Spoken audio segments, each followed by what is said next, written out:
এসপিটেক চ্যানেলের পক্ষ থেকে সবাইকে স্বাগতম।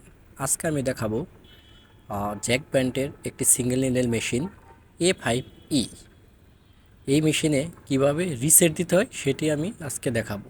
চলেন দেখি কিভাবে A5E মডেলের মেশিনে রিসেট দেওয়া হয়।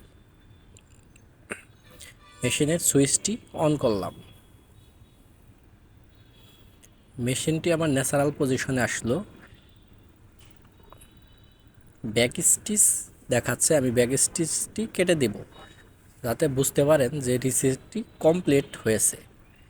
স্টিচ 3.6, স্টিচটি বেড়ে যাবে অটোমেটিক, তার পজিশনে চলে যাবে। স্পিড আমি কমিয়ে নিব, 3000 আছে, আমি কমিয়ে নিব। রিসেট দেওয়ার পরে আমার 3000 অটোমেটিক এসে যাবে। যে রিসেট বাটনে প্রেস করে ধরে থাকব কিছু সময়, রিসেট নিচ্ছে।